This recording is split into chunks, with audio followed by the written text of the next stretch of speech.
Dans cet épisode de Mythbuster, D'habitude, les nids de poules, ça se remblait. Moi, je préfère les creuser.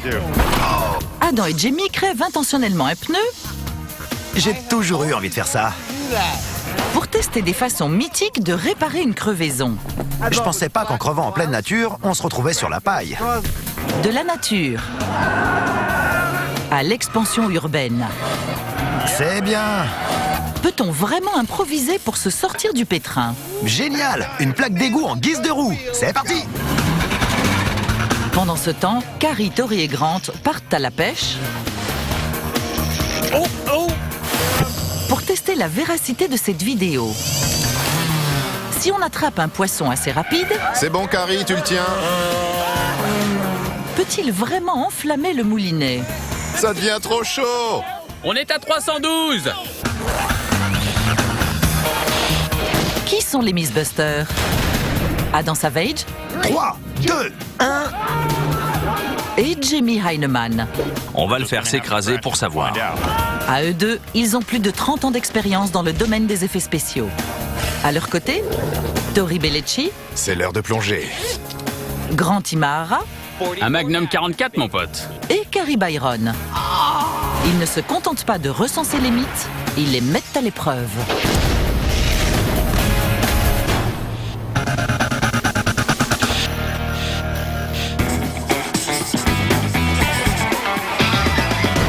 Bon, Jamie, voilà le topo. Tu conduis au milieu de nulle part pour aller camper. Tu te balades dans la nature et à la fin du week-end, quand tu retournes à ta voiture, tu t'aperçois que t'as un pneu crevé. Qu'est-ce que tu fais? Je mets la roue de secours. T'en as pas. J'appelle une dépanneuse. Non, il n'y a pas de réseau. Je me tire à pied. Non, t'es trop loin. Tu dois te débrouiller pour faire de ce pneu une roue utilisable. Qu'est-ce que tu fais? J'improvise. Exactement. C'est de ça qu'on va parler. De solutions improvisées pour transformer un pneu crevé en roue utilisable en pleine campagne. Dans des circonstances normales, changer un pneu est un jeu d'enfant. On sort le cric, on prépare la roue de secours et le tour est joué. Bon, qu'est-ce qu'on fait? On a plein de suggestions sur le site de nos fans. Des astuces qui leur ont soi-disant permis de se sortir du pétrin. Je crois qu'on devrait tester les 3 meilleures propositions. Si on allait à la campagne et qu'on organisait une sorte de parcours, Un parcours qui inclurait tous les différents obstacles qu'on peut rencontrer. Et le but serait de se tirer d'affaire. exactement. Pour mettre à l'épreuve cette trilogie du pneu, l'équipe se rend donc dans les collines. Pour tester correctement nos réparations de pneus, on a choisi ce parcours en dehors des sentiers battus qui nous donnera un échantillon de tous les risques possibles qu'on peut rencontrer dans ce genre de situation. Avec une voiture bien préparée et un parcours de 3 km bien défini, les choses s'annoncent bien. Mais pour Jamie, elles s'annoncent un peu trop bien. On pourrait croire que c'est déjà assez embêtant de se retrouver coincé avec un pneu crevé sur une petite route au milieu de nulle part. Mais vous savez quoi? Je vais corser l'affaire. Jamie veut s'assurer que ce parcours ne sera pas une promenade de santé. Il ajoute des nids de poules, D'habitude, les nids de poules, ça se remblait. Moi, je préfère les creuser. des flaques d'eau Et voilà. et des dos d'âne. Ce truc peut vous aplatir une voiture. Ce parcours est devenu l'endroit idéal pour tester ce mythe. Maintenant, il ne leur reste plus qu'à crever un pneu. J'ai toujours eu envie de faire ça. Qu'est-ce qu'on va faire? On a un pneu crevé! Voilà le topo. T'es en pleine nature à plusieurs kilomètres de la route. Avec un pneu crevé et pas de roue de secours. Qu'est-ce que tu fais, champion? Il faut improviser et c'est ce qu'on va faire. On va réparer ce pneu crevé avec des trucs qu'on a sous la main.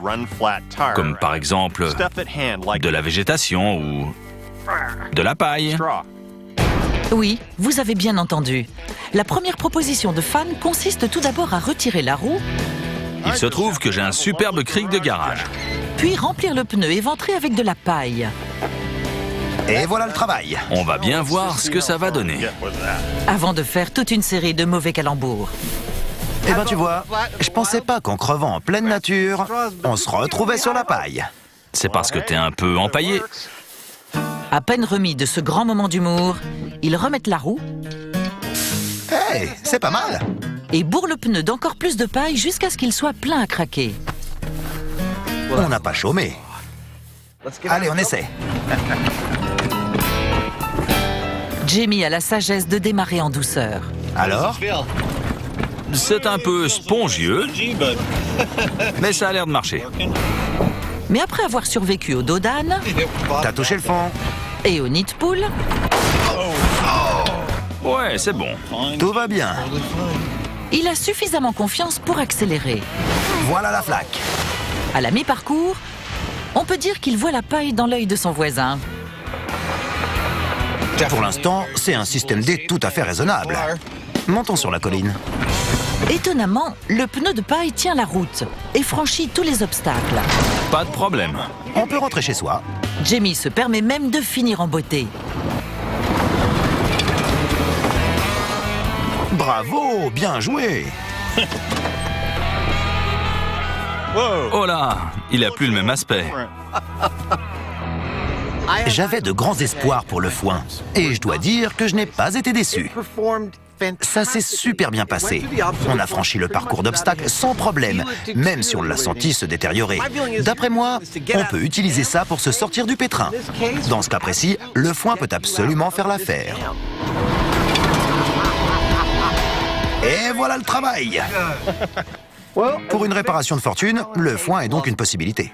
Oui, mais à court terme. Je suis d'accord. À qui le tour? Si j'ai bien compris, je crois que la nature nous réserve d'autres surprises.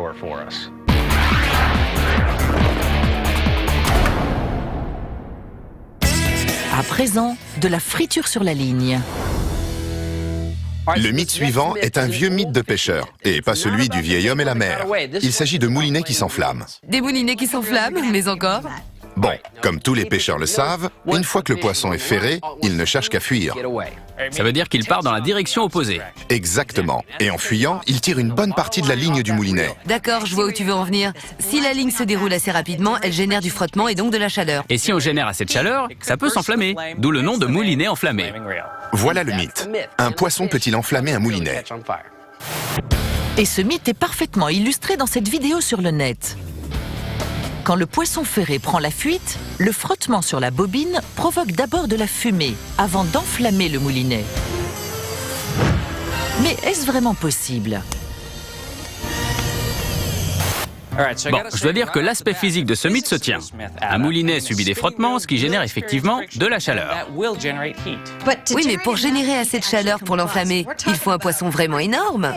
On a de gros poissons dans la région. Il y a des esturgeons, des requins.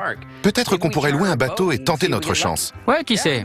On pourrait attraper un poisson gigantesque qui ne se laisserait pas faire et qui pourrait confirmer le mythe. Bon, mettons les voiles. N'oublie pas tes cachets contre le mal de mer. Je risque pas. Et votre réveil? Car c'est un mythe qui commence tôt. Vous êtes prêts à ramener du poisson? C'est notre bateau? Ouais. Pour tester le mythe du moulinet enflammé, on s'est levé à l'aube et on est allé à Fisherman's Wharf pour louer ce bateau. Que l'aventure commence. Le mythe consiste à voir si on peut créer suffisamment de frottement sur son moulinet pour qu'il devienne chaud au point de s'enflammer. C'est pour ça qu'on est là, dans la baie de San Francisco, pour voir si on peut attraper un gros poisson et obtenir ce résultat. Des poissons rapides et puissants comme l'esturgeon ou le requin pourraient facilement créer assez de frottement pour faire chauffer le moulinet. Attrape-moi un gros! Mais est-ce que ce sera suffisant pour s'enflammer? J'ai... rien du tout. Rien ne vient mordre à l'hameçon des Mythbusters. Première étape, attraper un poisson. On est là depuis des heures, et pour l'instant, on n'a pas eu la moindre touche. Il paraît que la pêche est un sport de patience. Mais on est bien loin du démarrage explosif nécessaire à ce mythe. C'est toujours aussi amusant la pêche. Après 8 heures sans la moindre touche, l'équipe décide de regagner ses quartiers. Comment tester ce mythe si on n'arrive pas à attraper du poisson? Je sais pas, on est resté là toute la journée et le seul poisson qu'on a, c'est l'appât. Ouais, apparemment, on est vraiment nuls comme pêcheurs. Vous voulez rentrer à l'atelier et trouver un moyen de faire ça sans pêcher? C'est une super idée.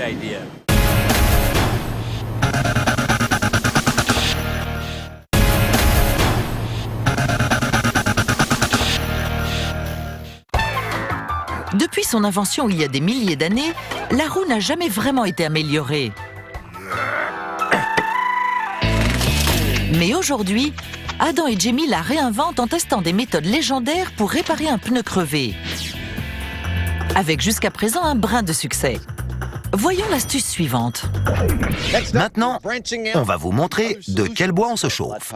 Après la paille, quoi de plus normal pour Adam et Jamie de tester la poutre? Attention à ma jambe. Je vais essayer de pas t'amputer.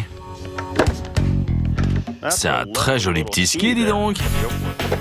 Une branche bloquée et fixée au pneu crevé. Ce n'est pas très beau, mais certains de nos fans affirment que ça fonctionne vraiment. Si on veut bouger horizontalement quelque chose de lourd, il n'y a pas 36 solutions. On peut le faire avec une roue ou alors avec un traîneau. Vous avez devant vous un traîneau improvisé, fait de branches d'arbres et de quelques cordes. Ça devrait marcher, du moins un certain temps. Mais est-ce que ça tiendra le coup sur la course d'obstacles? Partez!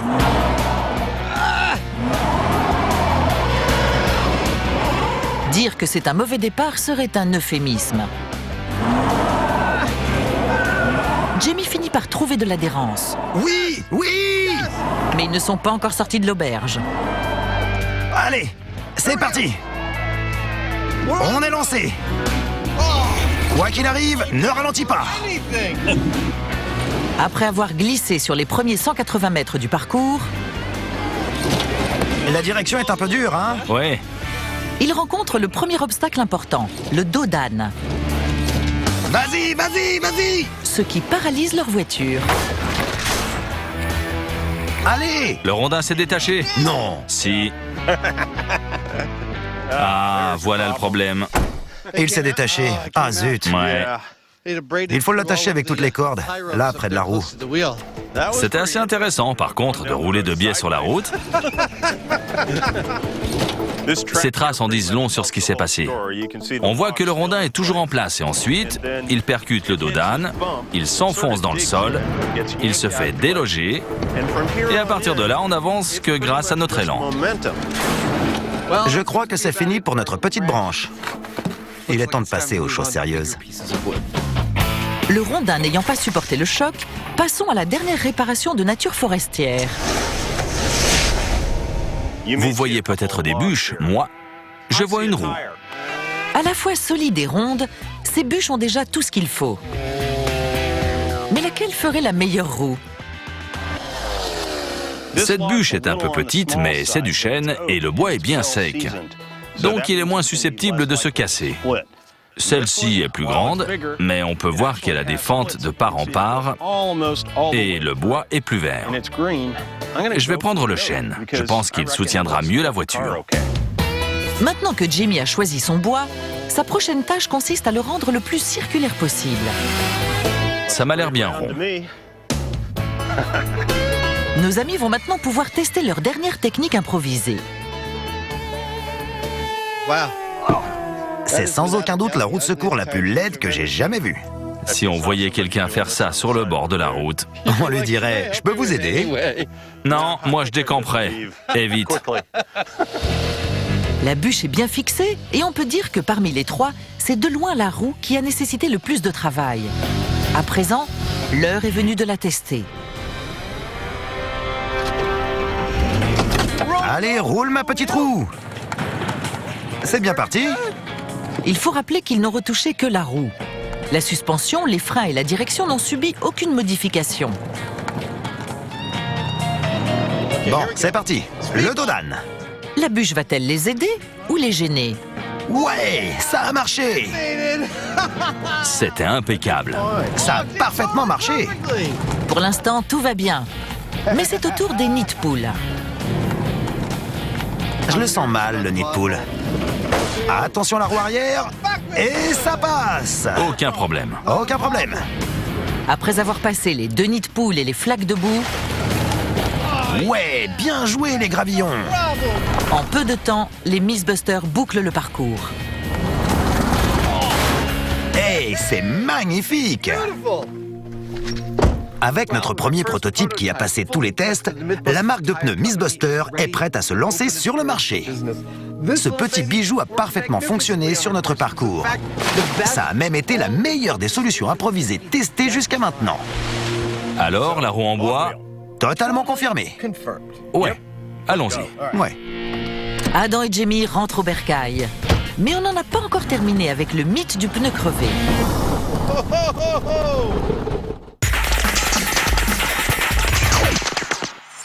Un poisson ultra rapide peut-il mettre le feu à un moulinet de canne à pêche? Jusque-là, les Mythbusters se sont montrés incapables d'en juger. C'est toujours aussi amusant la pêche? Après notre partie de pêche, je crois que la seule façon réaliste de tester ce mythe, c'est de fabriquer un faux poisson. Il s'agit simplement de savoir si un moulinet peut créer suffisamment de chaleur pour s'enflammer. Techniquement, on n'a pas besoin d'avoir un vrai poisson, il nous faut juste un substitut de poisson qui tirera la ligne assez vite. Du coup, pourquoi est-ce qu'on ne prendrait pas un kart? Si on veut que ça marche, il faut utiliser quelque chose de très rapide. Vous savez, le marlin atteint les 110 km/h, c'est le poisson le plus rapide. Un kart peut facilement atteindre cette vitesse. D'accord, je suis partant, à une exception près. Tant qu'à faire, si on opte pour un scénario extrême, autant mettre toutes les chances de notre côté. On va se procurer une ligne et un moulinet qui seront susceptibles de générer le plus de chaleur possible et on utilisera cette combinaison pour notre test. D'accord. On va donc commencer par des expérimentations à l'atelier. Génial. Les vrais poissons n'étant décidément pas assez fiables, les Mythbusters vont fabriquer leurs propres spécimens. Mais tout d'abord, ils se concentrent sur les facteurs de frottement. On va commencer par tester la ligne. Pour cette expérience, le moulinet, les joints et le lubrifiant seront identiques. La seule chose qui changera, ce sera la ligne. Et on testera des lignes en monofilament, en nylon, du câble d'acier et de la tresse de pêche. La ligne qui générera le plus de chaleur sera celle qu'ils utiliseront pour le test à proprement dit. Cette machine va donc simuler la présence d'un poisson au bout de la ligne. J'augmenterai la vitesse en utilisant une pédale et en guidant avec le moulinet. Puis Tori appliquera une traction et Carrie notera la température obtenue. Et Carrie espère que cette température sera élevée. C'est pas tiré par les cheveux de penser que ces fils de pêche pourraient s'enflammer. Ils contiennent tous une résine ou du lubrifiant, ce qui les rend très inflammables. Alors, si on a assez de chaleur sur le moulinet, on pourrait voir de la fumée. Bon, commençons par le test du monofilament à 35 kg. D'accord. Attendez, il me manque quelque chose. Au cas où ce mythe serait vrai, il vaut mieux être prudent. Bon, c'est parti. Une fois la sécurité établie, ils tirent les 365 mètres de ligne à 32 km/h Bon, on est à vitesse maximale. avant que Tori actionne le frein de moulinet, une sorte de système de freinage, Bon, je freine à fond. qui donnera un maximum de frottement. Stop. Bien, on est au bout de la ligne. Byron, t'as combien? Regardez-moi ce truc, ça brille. On atteint un maximum de 40 degrés. La bonne nouvelle, c'est que le frottement a chauffé le moulinet, mais la mauvaise nouvelle, c'est que c'est loin d'être suffisant pour créer une flamme. Le nylon pourra-t-il faire mieux? Démarre. Traction maximum, c'est parti. On est à vitesse maximum. On peut voir que ça chauffe pendant que ça débobine, regardez. En un mot, non. Car ni celle-ci, On ne dépasse pas les 44 degrés. ni la ligne suivante en acier Allez, on tire. ne sont susceptibles de s'enflammer, 48 degrés. ce qui est de mauvais augure. Pour l'instant, avec les lignes qui se déroulent du moulinet, on a généré de la chaleur, mais aucune température pouvant créer de la fumée ou du feu. La dernière ligne est la tresse de pêche de 450 mètres. On est à vitesse maximum. Traction maximale. Avec une ligne de petit diamètre, on peut en mettre plus sur le moulinet, ce qui devrait créer plus de chaleur. Je vois pas de fumée, ni de feu. Arrêtez, on est au bout de la ligne. T'as combien? On est à 70 degrés. On tient notre gagnant. C'est plutôt chaud. Avec un pic impressionnant à 70 degrés, c'est cette dernière ligne qui sera leur arme de prédilection. Mais la ligne n'est pas le seul élément en jeu. Jusqu'à maintenant, on a utilisé un moulinet moderne avec frein à levier. On va maintenant passer à un modèle plus ancien de moulinet avec frein en étoile. La raison pour laquelle on pense que ça peut s'enflammer, c'est le frein. Tous les joints et les plaquettes sont contenus dans ce petit cylindre de métal. Il n'y a donc aucune issue pour la chaleur. Elle va s'accumuler à l'intérieur et on pourrait voir des flammes. Du moins, en théorie. Voyons ça. Une théorie vite confirmée par leur premier moulinet avec frein en étoile. 77, 78, C'est chaud. 78, 79, Le frein en étoile est chaud. 80. Stop. Messieurs, on est monté à 83 degrés. Et c'est un bon départ dans cette course au moulinet. Mais le grand frère du frein en étoile pourra-t-il battre cette référence? Le frein est bien serré. Préparez l'épuisette, on en tient un gros. À seulement 32 km/h, le moulinet atteint rapidement les 82 degrés. Et soudain, Ça chauffe, Ça commence à fumer, ça fume. J'y crois pas. ça fume. Continue, il y a de la fumée. Waouh, 86 degrés. C'est fou. Eh, préparez l'extincteur. 106, C'est incroyable. 110. Bon, rajoutez du... Trop de freinage. Les gars, on a atteint les 118 degrés. On a donc terminé notre test comparatif de moulinet et voici le vainqueur. Les facteurs limitants lors de nos tests ont été la vitesse qu'on avait pour tirer la ligne et la quantité de lignes. Maintenant, il faut trouver un moyen de dérouler plus de lignes et beaucoup plus rapidement. pour ce faire, prenez un marlin, installez-le sur un kart et rendez-vous à la piste de test Alors mon grand, prêt pour une partie de pêche? Je suis sûr qu'on va s'éclater. pour une pêche de l'extrême à la sauce Miss Buster.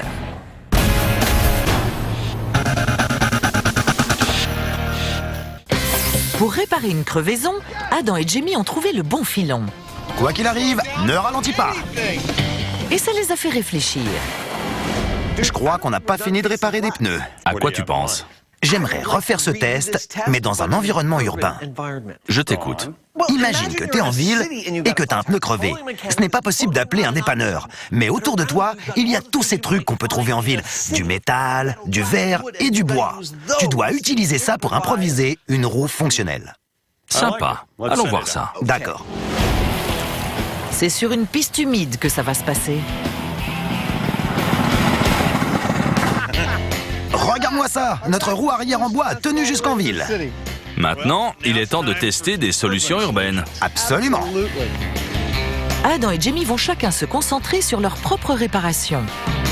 Mais tout d'abord, ils doivent créer un parcours d'obstacles citadin comme celui-ci. C'est le point de départ de notre parcours urbain. Notre premier objectif sera d'atteindre une vitesse de pointe de 65 km/h en bout de piste et de s'arrêter juste avant ce mur de saut. Pourquoi un mur de saut? Parce que dans un environnement urbain, il faut pouvoir accélérer et ralentir rapidement pour éviter tout risque de percuter un obstacle. S'il s'avère que notre roue improvisée ne nous permet pas de le faire, j'ai construit un mur qu'on pourra percuter en toute sécurité. Chacun de ces seaux de 20 litres est rempli au quart. Donc quand on les percutera, au lieu de bousiller notre voiture, on aura juste renversé un peu d'eau. Ensuite, il y a le slalom. Le but est de zigzaguer à travers le parcours, sans perdre le contrôle. Le slalom se termine ici, pour le dernier test de notre conduite en ville. Il s'agira de faire un créneau entre ces deux voitures bleues. Si on arrive jusque-là, bien sûr. Maintenant que tout est en place, le test de réparation urbain peut commencer avec Jamie. Techniquement, rien ne nous empêche de rouler avec un pneu crevé, sauf qu'au bout d'un moment, le pneu va se déchirer et on roulera sur la jante. Alors je me suis dit que j'allais voir ce que ça faisait de rouler sur la jante. C'est une solution simple que nous propose M. Heinemann. Mais pour commencer, il faut retirer la bûche. Ça a plutôt bien marché, si on veut. Ensuite, il doit retirer un pneu de sa jante et fixer cette jante à la base de la roue. Un jeu d'enfant, théoriquement.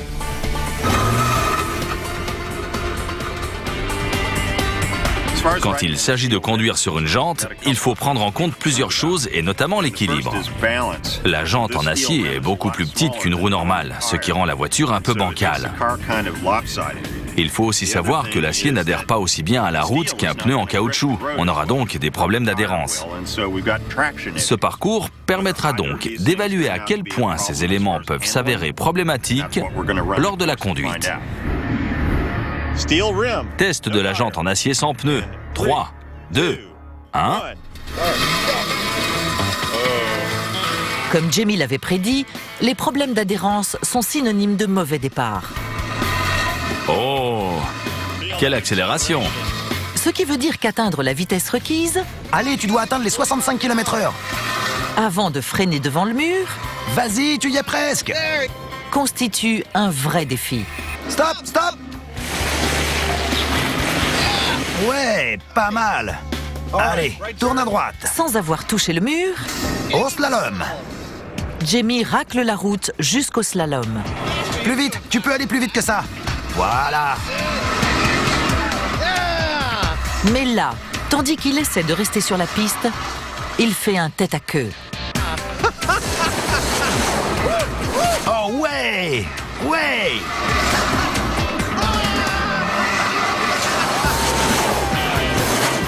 Après s'être vite rattrapé, il ne reste plus que le créneau. Et en y allant doucement et calmement, Tu te gares comme ma grand-mère. Jamie et sa jante s'envolent vers le succès. Joli. Rester sur la jante n'était pas si dur que ça. On ne peut pas trop accélérer, mais je pense qu'on peut faire une distance appréciable avec ça. Bon, il y a sûrement une loi qui interdit de laisser d'énormes rayures sur la route. Mais pour ce qui est de se sortir du pétrin, la jante en acier a plutôt bien fonctionné. Je le ferai sans hésiter. Après la solution déjantée de Jamie, Adam sera-t-il en mesure de faire mieux? C'est rond et c'est en métal. Je crois que c'est parfait. Sans pouvoir faire appel à une dépanneuse et sans roue de secours, Putain, c'est lourd. Adam est persuadé que cette plaque d'égout fera une excellente roue de substitution. Regardez, la taille correspond parfaitement. J'ai un bon pressentiment pour cette plaque d'égout. Étant donné qu'elle fait pratiquement la même taille qu'une roue arrière, Adam n'a plus qu'à percer des trous de boulon pour la fixer. Mais vaudra-t-elle la jante de Jamie? Voilà, c'est bien serré. Quel attirail, dis donc! Qu'est-ce que t'en dis? Sympa. La plaque d'égout semble convenir parfaitement. Mais le problème, c'est qu'elle ne fait que 2,5 cm d'épaisseur, donc il n'y aura pas d'adhérence. L'autre souci, c'est qu'elle est en fonte. C'est cassant par définition. Alors, si cette roue percute une pierre ou une bosse, on aura un problème. T'es prêt? Je suis prêt. Bon, c'est parti. Test de la plaque d'égout en fonte. 3, 2, 1, go! Malgré un départ apocalyptique, Ouais, mets la gomme! On perd de l'énergie là! Allez! il est clair que cette fois, l'adhérence est moins problématique car Adam parvient à accélérer Tu es à 65. et ralentir relativement facilement. Maintenant, le slalom. Ça y est, cette fois on est bon. Vu que la plaque d'égout a une taille idéale, l'équilibre de la voiture est bien meilleur, Ça tourne plutôt bien. Ouais, c'est clair. rendant sa conduite beaucoup plus simple. Voilà! Allez ma grande! Et si Adam rate son créneau, Qu'est-ce que tu disais sur ma façon de me garer? la faute vient du conducteur Désolé. et non de la plaque d'égout. Et voilà! Allons voir cette roue. Ah! Elle est indemne. Je l'ai vraiment maltraitée et elle n'a pas la moindre égratignure. Je suis vraiment impressionné par la plaque d'égout. Je m'attendais vraiment à avoir des problèmes d'adhérence. Et vu que c'est de la fonte, je pensais qu'elle se fissurerait dans les virages en épingle à cheveux du slalom. C'est vrai que l'adhérence n'était pas parfaite, mais cette roue a encaissé tous mes mauvais traitements dans le slalom. Et elle en a redemandé. J'aime bien la plaque d'égout. Ça a du style, ça a bien marché. Je dirais que c'est plausible. Absolument, et tu sais quoi? Ça m'a donné des idées. Ok.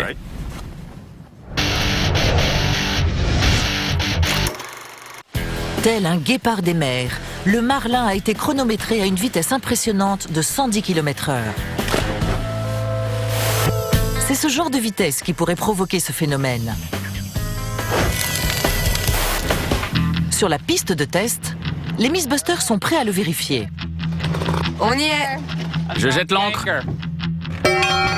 Il est temps de corser un peu ce mythe. On n'avait pas pu obtenir les vitesses désirées lors de notre test à petite échelle. Il y a de la fumée! Et préparez l'extincteur. On a donc un poisson beaucoup plus rapide, capable d'atteindre les 110 km/h, et on a une ligne beaucoup plus longue. Avec le même poids et la même vitesse de pointe que notre marlin, le carp de Carrie est un parfait poisson de substitution. Carrie a mordu à l'hameçon. Elle va foncer sur la piste à 110 km/h. À ce moment-là, je vais commencer à freiner le moulinet. Je ne sais pas si ce truc va s'enflammer, mais ce poisson va 3 fois plus vite que lors de notre test à l'atelier. Il y aura certainement de la fumée.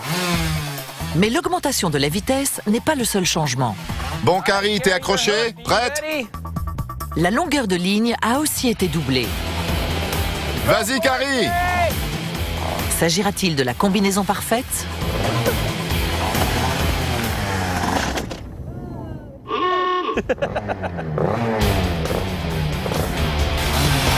C'est parti!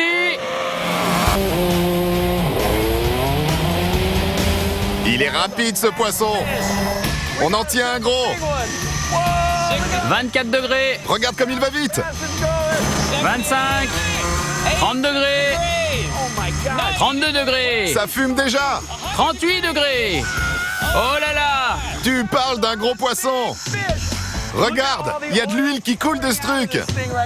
La bobine crépite et la température atteint les 96 degrés. Écoute-moi ce moulinet! Mais sans avoir le temps d'aller plus loin, Carrie atteint le bout de sa ligne de 900 mètres. Vous l'entendez grésiller? Dis donc! On n'avait jamais vu un moulinet tourner aussi vite. Carrie a foncé sur la piste, ce truc a fait. La fumée a fait. L'huile a fait. Ça a commencé à brûler en faisant. Et on a atteint les 96 degrés. Mais malgré ça, on n'a pas eu de flamme. À ce stade, ça s'annonce mal pour ce mythe. Voici les joints du dernier test. Ils sont calcinés et sentent le cramer. C'est une bonne nouvelle. Ça veut dire qu'on génère beaucoup de chaleur. Mais ça veut dire aussi que ce moulinet est fichu. Alors on va prendre celui-là. C'est notre moulinet de secours. Et il contient 1800 mètres de tresse de pêche, soit quasiment 2 km. On double la distance. Doubler la longueur de fil permettra d'avoir plus de temps pour élever la température. Et Carrie n'y voit aucune objection. C'est le truc le plus sympa qu'on m'ait demandé de conduire pour cette émission. Je m'éclate comme une folle. Enfin, je veux dire, je prends ça très au sérieux. Je sers la science et c'est ma joie. Que la pêche commence! J'applique le frein! Bon, 30 degrés. Regardez-moi ça, 54 degrés. L'huile commence à suinter! 71, 86 degrés, 88 degrés, 93, C'est trop! 104. C'est trop chaud, je peux plus On tenir! est à 156 degrés. Avec Carrie fonçant à 110 km/h, la température s'envole. 250. 250 degrés! C'est incandescent, 260 degrés, On n'a que de la fumée! 277 degrés. Le moulinet fume comme une cheminée. On a atteint 277 degrés. Mais malgré tous ses efforts, Carrie atteint le bout de la ligne avant que la fumée ne se transforme en feu. Mais tout n'est pas perdu. Alors, C'était génial. On a dépassé les 270 degrés, mais toujours pas de feu. Ouais, doubler la longueur de la ligne a été une bonne chose, mais on a remarqué un truc. L'huile est inflammable. Alors on a pensé à ajouter un peu de lubrifiant. Et avec un peu de chance, on aura peut-être une flamme. On va donc ajouter plus de lubrifiant. Ce n'est pas aussi saugrenu que ça en a l'air. Examinons les composants du moulinet. La broche est en acier, les engrenages sont en cuivre et les joints sont en amiante. Tous ces éléments ne sont inflammables qu'à très haute température. Par contre, le lubrifiant qui se trouve à l'intérieur Vas-y, mets-en partout. a une température d'ignition relativement basse, entre 100 et 200 degrés Celsius. Ça augmente nos chances d'avoir du feu, surtout si on en ajoute beaucoup. Résumons. Avec une quantité suffisante de lubrifiant, Le pont va être glissant sur ton bateau. pour ce mythe, c'est maintenant ou jamais. Le poisson 27 degrés, est lancé. 37 degrés, 49 Il y degrés. a de l'huile qui coule. 65, 93, On est en train de se faire enfumer. 114, 130, Allez, chauffe. 150. Comme la dernière fois, la température du moulinet décolle. C'est la plus grosse quantité de fumée qu'on ait vue avec ce moulinet. Mais même avec Tori aspergeant directement de l'huile sur les endroits les plus chauds, il n'y a toujours aucune flamme. Alors que Carrie arrive au bout de son parcours. On dirait qu'on a beaucoup de fumée, mais toujours pas de feu. Pas de feu? Pas de feu du tout. Et la ligne était longue. On avait le meilleur moulinet et plein de lubrifiant. Et le poisson le plus rapide qu'on ait pu trouver. Franchement, ce mythe est complètement bidon. On a vraiment laissé une chance à ce mythe. On a utilisé le moulinet avec frein en étoile, celui qui génère le plus de chaleur. On a laissé filer la ligne sur quasiment 2 km à 110 km/h et puis on a mis du lubrifiant inflammable sur la bobine. Si tout ça ne provoque aucune flamme, ce mythe est vraiment bidon. Carrie a raison, même avec un supplément de lubrifiant, On est en train de se faire enfumer. il n'y a pas eu de signe de combustion. C'est bidon. Ça ne fait aucun doute, ce mythe est à mettre aux oubliettes. Mais comme le dit le dicton, la sauce fait passer le poisson. Il y a peut-être un poisson plus rapide. Un poisson monstrueux, je ne sais pas. Il existe peut-être un poisson qu'on ne connaît pas. Et ça, ce sera notre prochain objectif. Trouver un poisson très rapide.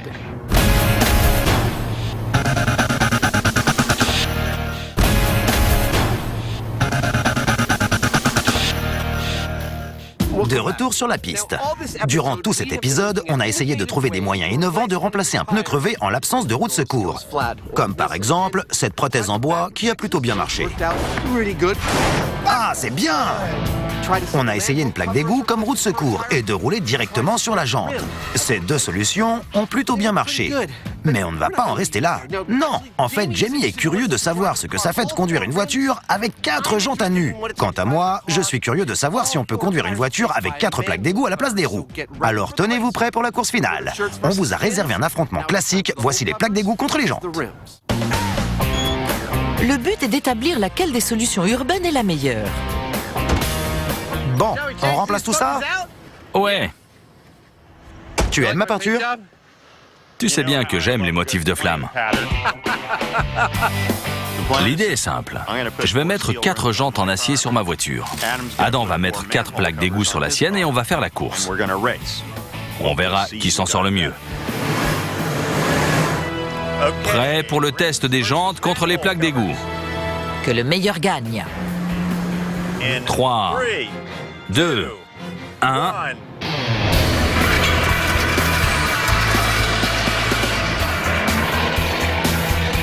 À peine lancé, Il est mieux parti, allez! Jamie prend facilement la tête. Super. Tandis que Adam n'adhère pas à ce manque d'adhérence. Oh non! Et même si Jamie n'a pas assez de contrôle pour éviter la glissière de sécurité,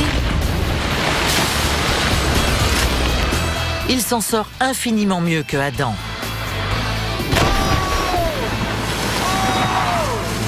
Ça s'est pas du tout passé comme je l'espérais. Non seulement j'ai pas eu d'adhérence et j'ai pas pu accélérer, et quand j'en ai eu, je la contrôlais très mal. J'ai foncé tout droit dans la pyramide d'eau. Et sur le slalom, j'ai fait plusieurs têtes à queue. J'avais absolument aucune adhérence avec ces plaques d'égout. Non! Non! Pendant ce temps, je voyais Jamie avancer sereinement, comme la tortue du dessin animé. Lentement, mais sûrement, contournant chaque cône du slalom avant de franchir la ligne d'arrivée et de se retourner sans vergogne pour m'attendre. En avant toutes! Il m'a regardé déraper et franchir laborieusement la ligne d'arrivée 19 secondes plus tard. Adam a dit qu'il allait me mettre une raclée. Mais je l'attends toujours. C'est moi qui l'ai laminé. En plus, j'étais très fier car je pensais qu'il aurait plus d'adhérence que moi. En fait, c'était le contraire. C'est exact.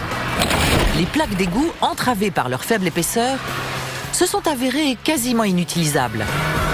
Les jantes l'emportent. Qu'est-ce qu'on a appris? Eh bien, Je crois que dans cet épisode, on a appris qu'un pneu crevé n'était pas forcément une fatalité. Tout ce qu'on a essayé ou presque a relativement bien marché, même si c'était un peu lent. Ça montre qu'avec un peu d'ingéniosité, on peut faire du chemin. Absolument. Allez, on rentre.